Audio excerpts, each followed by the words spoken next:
Okay, so today we're going to be talking about um, extracurricular activities. And you might think I'm familiar with this, right? I know that colleges want me to be involved in things outside of school. We're going to take it a step further today. So first, a quick definition. Um, Extracurricular activities are the things you do and the ways that you spend your time outside of the classroom, right? By definition, extracurricular, but it includes often a lot of things that students don't think are worthy of being considered an extracurricular activity. So we'll talk about that a little bit. Why are they important? So we talked about the last couple times, demonstrated interest and recommendations that colleges are trying to get to know you. And this one is no different. They want to get as much information as possible so that they can get a better sense of who you are and what you're going to do in terms of responding to their offer of admissions. So they look for academic ability first, right? They're going to look at your grades, they're going to look at your test scores, and they're going to look at your choices for colleges. And those show them cognitive skills, right? What your brain is capable of doing. So what are they looking for with these other activities? Well, essentially they're looking for the non-cognitive skills, and this is something that they call soft skills. So soft skills include things like grit, which is your ability to persevere in circumstances. They look for things like curiosity. They look for a growth mindset. And a growth mindset is where you understand that you have the ability to grow beyond your current ability, as opposed to someone who says, yeah, I'm not good at math and I never will be, right? This is how I am and it's not going to change. They're also looking for students that can control themselves. They're going to be adults, young adults in a situation where they've never been away from home. So that's important. They are looking for students who can collaborate, work with others, and have tolerance. And with tolerance, we're not talking about things like tolerating things like racism or circumstances like that. What we're talking about tolerance is tolerance of difficult circumstances that you might find in your life, the ability to withstand adversity. So they're going to make inferences about you from the things in your application as to whether you have some of these. They're going to be looking at your course choices. They're going to be looking at your recommendations. They're going to be looking at your activities and your essays to determine, do you have some of these soft skills? And essentially, that they're trying to find out is, are you going to be able to survive college? Are you going to be able to thrive there? And when you get there, are you going to be able to contribute? Ultimately, they want you to be successful and they want you to be able to add to their community and be a good representative of the college when you graduate and you leave and you go out into the work world. Essentially, they're wondering, are they going to be happy when you show up on the cover of Forbes magazine wearing a sweatshirt with their name on the front of it? So what counts as an extracurricular activity? So there's kind of the obvious list first, you know, the things that you normally think about: sports and music, dance, theater, clubs, that kind of stuff. But I kind of want you to think about this a little bit differently. Ultimately, there are 26 different categories of activities on the Common Application. So the definition can be pretty broad. So let's talk about some of the non-obvious categories. Things like your hobbies, and I'll give you some examples for each of these. So I have a student who's studying cognitive science at UC Davis, and she, in her bedroom, had an embroidery machine, one of those computer driven embroidery machines. And this is what she did with her spare time, but she didn't put it on her list of activities when we first started meeting. She didn't think it was important, but it required some particular skills on her part, and she spent a lot of time doing it. So I encouraged her to include it. What about skills? So I had another student who, during COVID, when there was no school, she spent a great deal of time working on building a dining room table with her dad, and she learned a bunch of carpentry skills. Now, that's not your traditional extracurricular activity, but it absolutely counts. So those, I want you to be considering those things. What about what you watch? So A lot of my students spend a good deal of time on YouTube. I have a student at UCLA studying neurobiology, and one of the things that I discovered in talking to her was that in her spare time, she used to watch YouTube videos of brain surgery because she was curious. And so, where there's not normally a place for that in the application, a traditional, like you wouldn't think about it, putting it on the application, it absolutely has a home there because it was a lot of how she spent her time. And it showed curiosity on her part and initiative. If you are a gamer and you're playing, whether it's board games or whether it's online games, whether you're on a leaderboard for Rocket League or you're playing Magic the Gathering, these are things you're spending your time on and you are honing some life skills as you do that. And so we'll talk about including those. I also had a student who spent a lot of time teaching themselves how to play guitar. And self-study, I think, is always something that should be included on your activities. So I want you to give some thought to what the things might be that you do on your in your regular time that would now qualify in this broader definition of extracurricular activities. So it's the kind of stuff that, what would you say to someone? What would you talk about if they were to ask you what it is you'd like to do outside of school? Those things should show up on your application. So, okay, now that you know kind of the broader definition, what do you do about it? Well, my mantra always is, if you care about it, you should capture it. Document, document, document. And make sure that you're remembering these things because when you get to the point where you do your application, we want to make sure we're incorporating them. So the application is the first place that we think about capturing these details, right? The application, the common application, has room for 10 activities.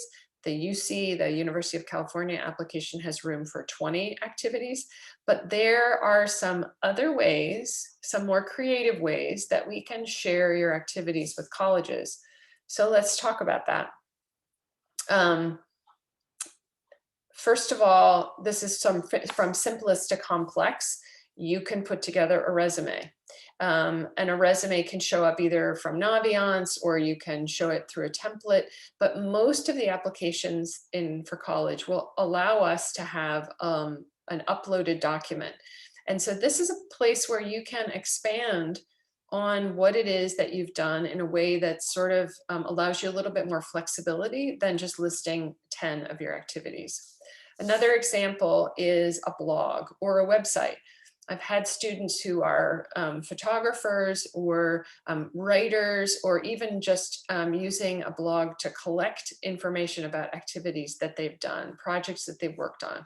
So that's a super creative way to do it. And about 20 to 25% of colleges in the last cycle allowed a student to link or include a link to a website or just post an URL where they could have someone go and check out further information.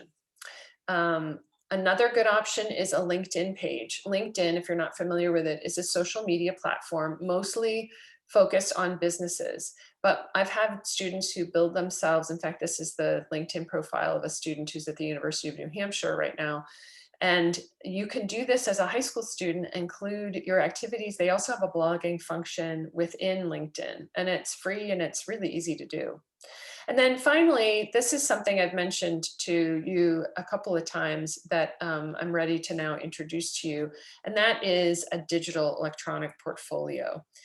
We'll dig into this in a minute, but it is a custom way, it's meant for this purpose, to show colleges the vast variety of types of activities that you've been doing and give you a platform to do them. And then it's also customizable. So if you wanted to provide a website link to someone for a scholarship, for example, and it was all about, the scholarship was focused on the environment, you could customize the portfolio that you let them see so that it's all environmentally related activities that you've been involved in. So it provides some context.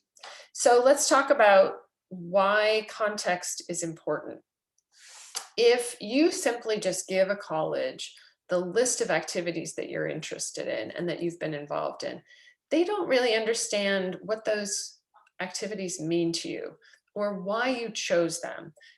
What does it say about you? And so one of the things that we're going to be working on, and the reason that I thought it was important to talk to you today about this, is you might not know what your purpose is in life. You might not understand kind of the bigger picture, but I want you to start to think about that, because your activities show some common themes and common threads. And you might not be able to kind of articulate it right now, but I want this to be sort of the kickoff for you to begin the contemplation process about what sort of the overarching message is that you're going to be sending colleges with your application. And I'll give you a framework to think about that. And it's something called Ikigai. It's a Japanese term for having a purpose in life, and this super colorful diagram. I really want you to look at sort of the top circle and the circle on the left. So the top circle is what you love, and then the circle on the left is what you're good at. And the hope is that your activities, right, fall into those two circles and that intersection. And that is the beginning of understanding sort of where you fit in the world and what your purpose is. So it's a really good time to be thinking about these things, because you have the time, and you'll be asked to answer questions that are related to this in the application process. Things like, what do you want to study? And why do you want to study it? What are you good at? How have you shown that you're good at that? What do you value? Why do you want to go to college? What do you hope to accomplish? And what's your purpose? And I think purpose is sometimes a difficult thing to kind of pin down, especially if you're 16, 17, 18. And I wanted to show you this quick video about purpose and why it's important to at least be thinking about it. This is the world. Question: what kind of mark do you want to leave on it? If that's a tough question to answer, you're not alone. In fact, less than 50% of 35-year-old adults can articulate their purpose. But those that could showed greater physical health, better cognitive condition, better cardio functioning, they sleep better, live longer, are psychologically healthier, and have less depression, anxiety, boredom, loneliness, and disengagement, and more happiness, hope, and life satisfaction. And we'll come back to this one. But those who find their purpose in high school have a higher acceptance rate into college. Now, back to the question. What kind of mark do you want to leave on the world? The misconception is to hear that as what you want to do. That's the how. Finding your purpose is all about the why. Like, maybe you want to be a nurse, but why? Maybe it's because your purpose in life is to help people. Or maybe you want to be a journalist, and the purpose behind it is to let people know the stories that can influence progress around the world. This online toolkit was developed by academic experts over the last decade to help you find your purpose. Not a purpose, your purpose. And back to the college thing. When you know your purpose, every college admission essay you write changes from a challenge into an opportunity. You won't be another person in a stack of papers. So just get started. It takes just a couple hours over a few days that will affect the decades to come and everyone you meet along the way. Because finding your purpose can help you do more than leave a mark on the world. It may help you change it.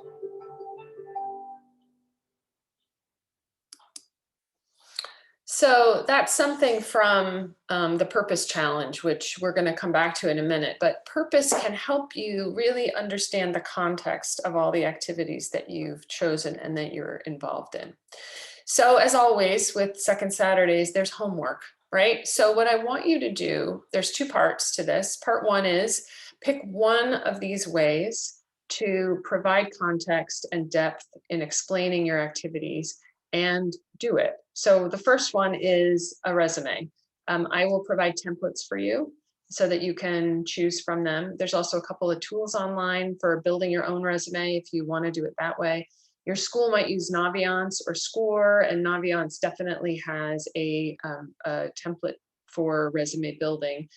Any way to do that is a really smart way to do it and build a resume. So that's option number one. Option number two is going ahead and putting together a LinkedIn profile. It's really as simple as making an account on LinkedIn, getting a photograph of yourself, and then putting together some of the pertinent details and keeping your essentially your resume details in a LinkedIn profile. The benefit of LinkedIn on the side of it is you can investigate your colleges through LinkedIn, because people will put their resumes on LinkedIn, and you can find out if you are looking for someone who's majored in international economics from Georgetown University. You can then see who those people are and what jobs they're doing now. So it also has a really helpful function as a search tool. Okay, so next one. The next option would be to build a blog or a website. Lots of great free tools for this. Like I said, LinkedIn has a blogging tool in it, but you can also go to Wix or WordPress. Those are probably two of the most widely used and super simple ones to use. And your choice will really depend on what it is you want to show and tell colleges. If you've got projects you're working on that have a visual component, then you might want to make sure that you're using a blog that easily accepts photographs. And then the last one is this new tool that I've got, which is, it's called Lifestream. And I am giving it to all my juniors as a gift. It is a site where you would include all of your activities. You can categorize them like you can see on the screen here. And you can even do things like, if you've done a project, you can have an entire section of the Lifestream digital portfolio. On that project, you can include things like a description of the project that you've done, letters. You can upload letters that you've received from people or sent to people in relationship to the project, any press coverage that you've got, any website links that you've built, and screenshots. It's really cool and super robust, and I'm really excited about it. I hope that one of you will take me up on that so that we can get started with that.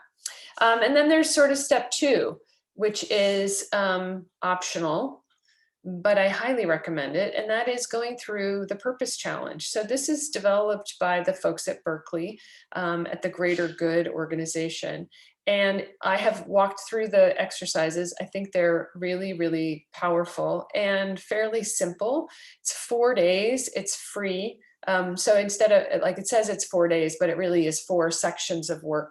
And it will help you focus on finding the why, or providing sort of an overarching context for your application. If you decide you don't want to go through this, we'll be working on finding out what your kind of theme is through your application regardless, as part of the process that we'll be working through. But this is kind of a neat framework to use.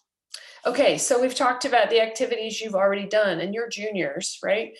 So you have the rest of junior year and junior summer, and then you're going to be working on your application. So you might be sitting there panicking saying, well, hang on, I don't know if I have enough activities. Well, it's not too late to change or add to your activities. And if you're thinking about what you might add, keep these things in mind. Choose things where you might be able to make an impact, solve a problem, or get some new knowledge. Because this is what colleges are going to be asking. They're going to be saying, tell me about a time when you made an impact or solved a problem or learned something new. So if you're having any thoughts about, well, I need to find something in addition to what I've already done, or I'm curious, we can talk about that in our next one-to-one meeting, and keep these in mind. Now, if you are already in the middle of a project or an activity and you kind of want to raise your profile, what would be some ways to do that?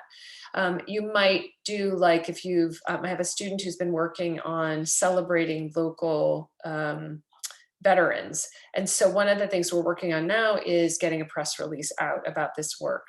If you've learned something new, you could write a blog entry about it and share that information. If you've built something, you could take photographs. So again, the key is sort of document, so that you can share it with me, and then we can ultimately share it with schools.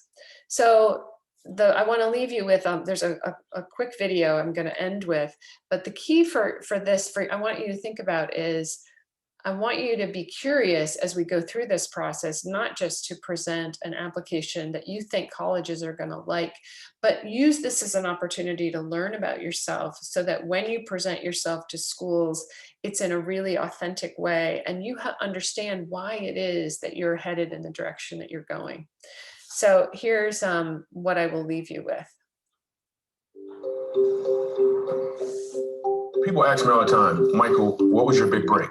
Our next guest is performed at Comedy Central's Premium Blend. He made his first appearance on The Tonight Show from Montreal Comedy Festival. You seen him on The Tonight Show with Jay Leno. That wasn't a big break. The big break was at a club. And right before I got on stage, I had a change in mindset about comedy. Normally when a comedian gets on stage, he wants to get laughs from people. And I felt a little shift take place where I felt like I was to go up there and give them an opportunity to laugh. Now I'm not looking to take, I'm looking for an opportunity to give. This changed everything.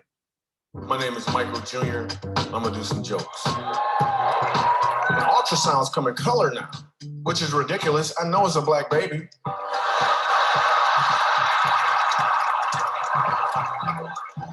It better be a black baby. I leave the club that night, and there's all these people giving me hugs and high fives, telling me their favorite jokes. And I look across the street, and I saw a homeless guy. And I thought to myself, what about him? Most comedy, most jokes are set up. My son, 4 years old, looks at me out of nowhere. He says, Dad, I want to be a doctor. I was like, yes, yes. And then a punchline. Then he said, or a dinosaur. I understand that me doing comedy and doing all of these TV shows and making all these people laugh is really just a setup. My punchline is to make laughter commonplace in uncommon places. We go to Montrose, Colorado, a place called the Dolphin House. They take care of children who have been abused by their parents. And this grandmother explains to me that her grandson is being abused by his mom. He's so afraid of his mom that everywhere he goes, he wears a Spider-Man costume. So I get on stage, sitting right up front, Spider-Man. I start doing comedy. People start laughing slowly but surely. Probably about 25 minutes into it, I hear a voice, and the voice says, my name is Ronan. And this little boy pulls off his mask. And it was one of the most powerful moments in my entire comedy career. If we could just stop asking the question, what could I get for myself? And start asking the question, what can I give from myself? I think people would learn that you don't have to be a comedian to deliver a punchline. It's really what I want to get across to people. And I think I just did.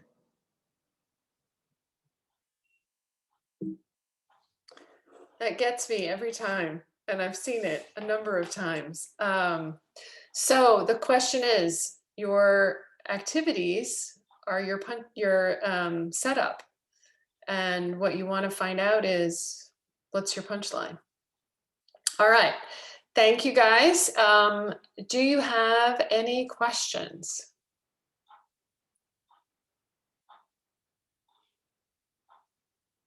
So quiet. All good. Go ahead. Or I'm all good. You're all good? Awesome. The one question I have gotten before is one activity better than another? Are there certain things that colleges like to see? And the question is no, they like to see whatever it is you're interested in because they're just trying to get to know you. And they do like to see sort of commitment over a longer period of time because that shows some persistence. But beyond that, they're pretty good about whatever it is. So good, excellent. So I won't keep you. Owen, did you have any questions? Or I'm good. Okay, awesome. So I will have you guys, you don't have to stick around. I thank you for your attention. I will be putting up the recording in case you want to look back at it or see the notes. And I will post the notes and give you a text when they're ready. All right, have a good day, guys. Thank you.